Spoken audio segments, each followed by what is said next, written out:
Narcissist Seduction, Episode 33. Wynne closed the front door behind him. Immediately, he shut out the cold of the morning and moved towards one of the radiators in his hallway, allowing the warmth emanating from it to caress the back of his legs. The elegant clock opposite him showed a little after 7:45 a.m. He had just woken when he heard the chime of the front door bell and dashed down 2 flights of stairs to ensure that he didn't miss the delivery. Wynne was not dressed, and he had pulled a dressing gown around him as he pelted down the stairs. He would not be attending the bank today. He had taken the day off for 2 reasons. The first was to be at home when one of Ashley's presents that he had selected for her arrived. He had already purchased a number of gifts for her, but this was the main item that he had been waiting for. Secondly, subject to the arrival of the parcel, he intended to spend the day with Ashley in the city, roaming the shops. The day had got off to a good start with the early arrival of the parcel. Wynne pulled away the exterior packaging, revealing the blue-green box inside that denoted the ordered item was from Tiffany. He had picked up on Ashley mentioning a few times that she loved jewellery from there, and he had also noticed her make reference to wanting an onyx bracelet. He prided himself on noting the things that she said, storing them away for later use. Wynne had made a mental note and then gone online to track the item down. He was certain that he had selected the correct one. He lifted the top of the box open and there saw the bracelet. Beads of the polished black stone formed a circle, a gold clasp joining one end to the other. It looked impressive. He knew that she would love it. He carried the box through into his kitchen and placed it on a worktop as he reached for the kettle. Already on the smooth granite surface was another box. This had arrived 2 days earlier. He had had it sent to work to ensure that he didn't have a time-consuming trip attending the local Royal Mail depot to collect it. Inside this box was the leather bracelet that Ashley had asked him to purchase for her. The dark brown leather twisted over and over itself, coiling around again and again, like 2 intertwined lovers. He felt that this was apt for Ashley and him. Partway around the bracelet was a silver section which had been coiled like a scroll about the leather. This small piece of silver, if unfurled, bore the inscription he had chosen. The sentence, "She did not know where she began and where he ended," had been elegantly carved into the metal. Ashley had asked for the scroll to be wrapped up so that it hid the inscription from anybody looking at it.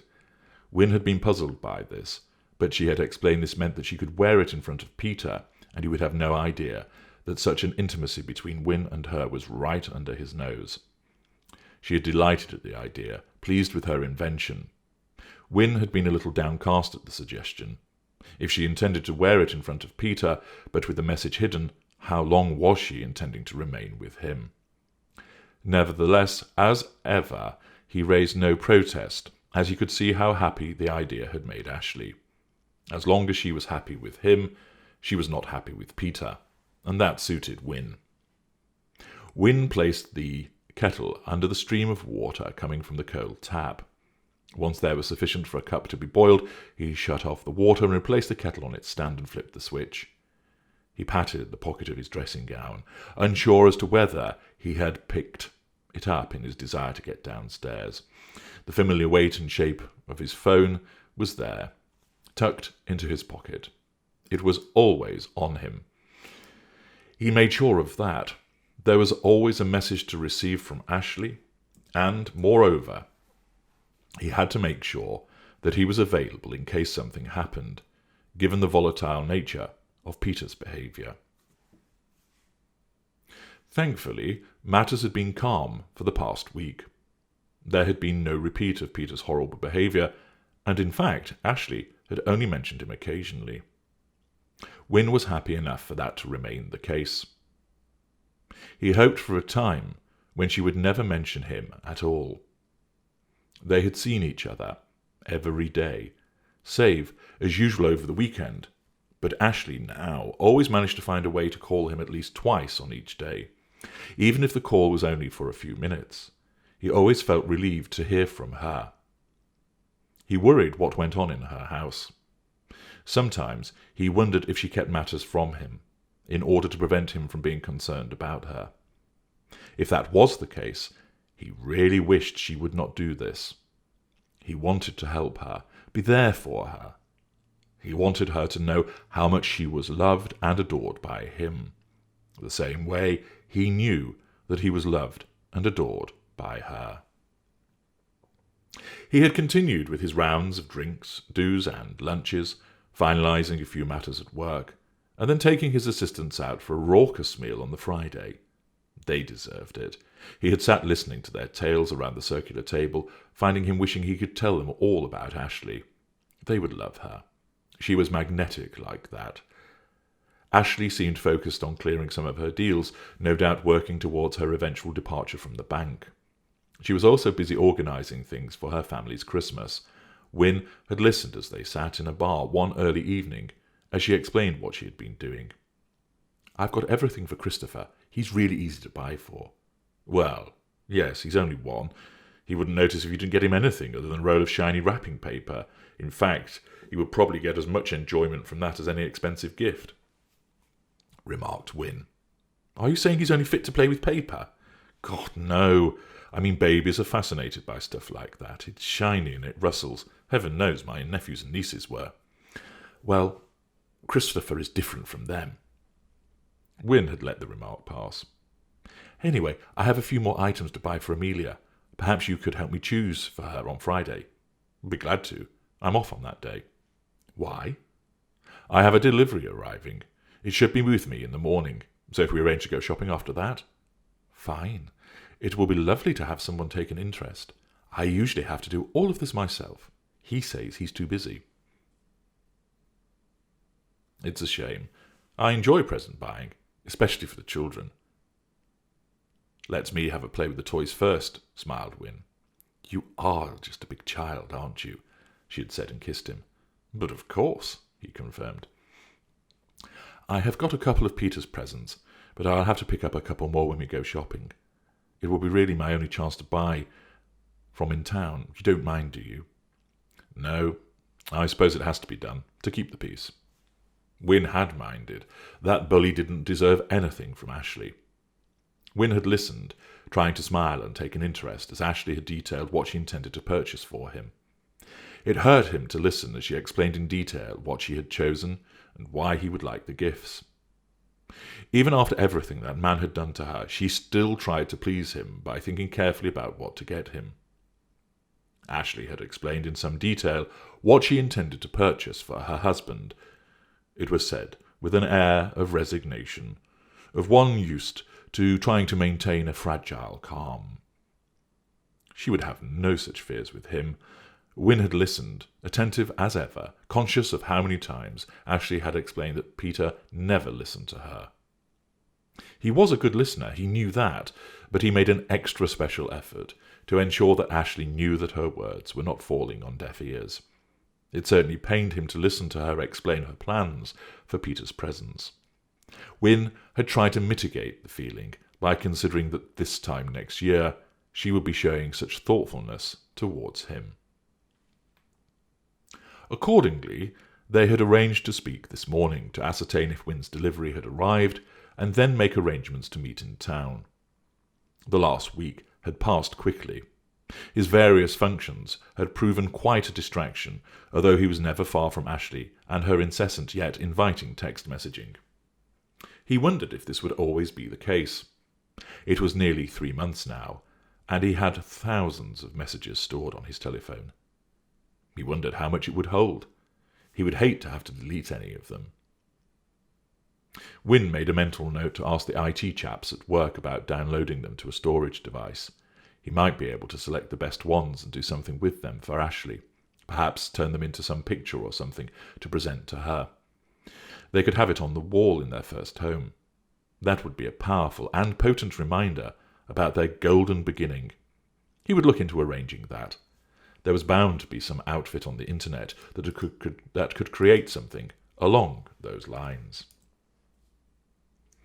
He was excited about seeing her later today. Strolling through the city together would be another act of normality, moving them away from being ensconced in a tryst and heading towards being the happy couple.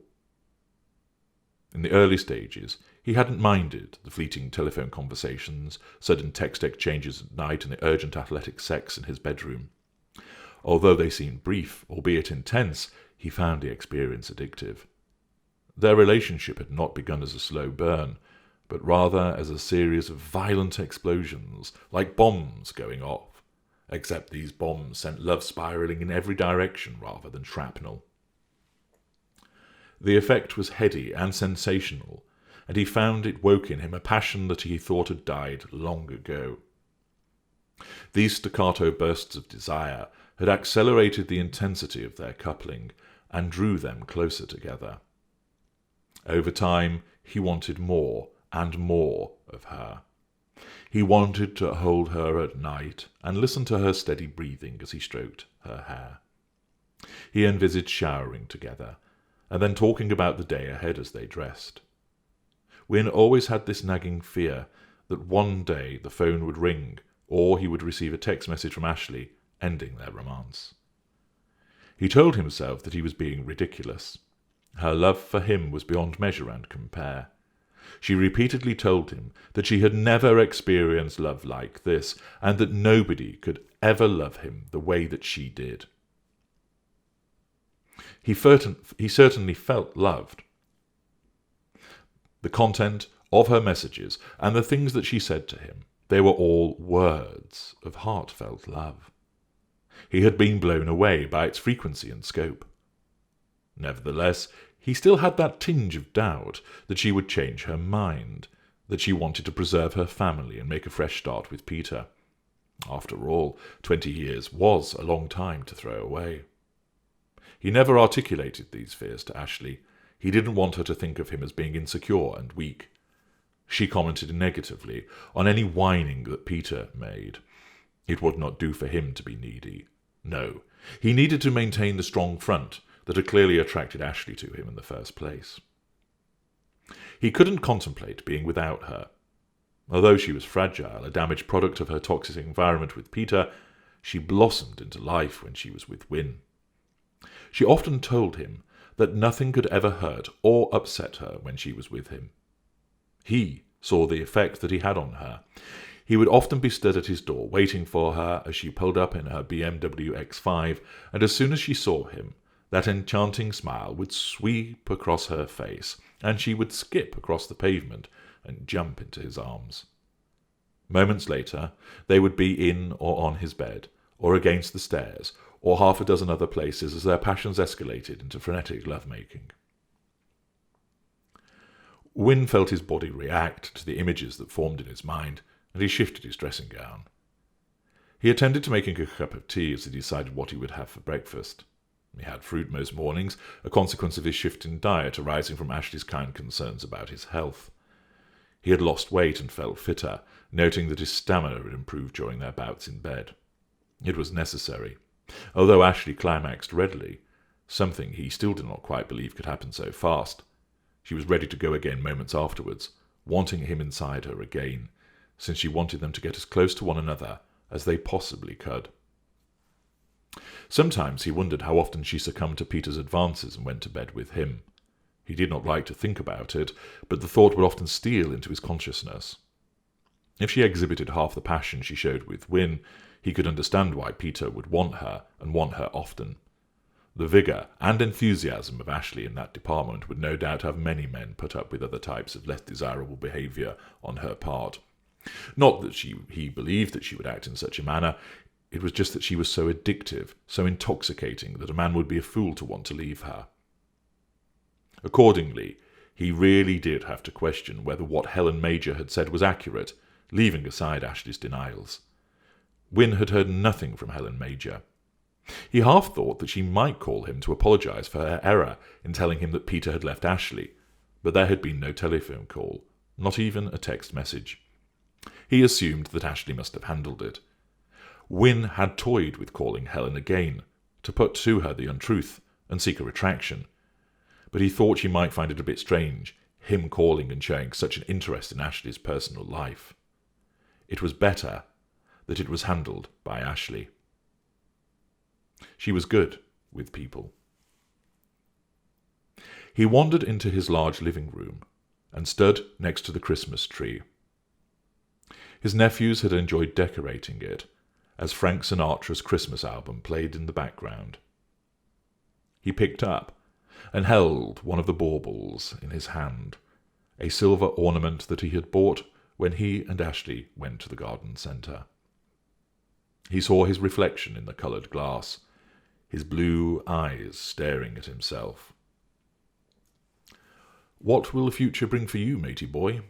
he said out loud, as he peered closer to the bauble, as if to scrutinize his own expression. He was interrupted from this self-analysis by the chime of his phone. He lifted it from his pocket, and there was the gold light, the signal that his one true love had contacted him. He opened the text message. "Call me urgently. Kiss, kiss, kiss."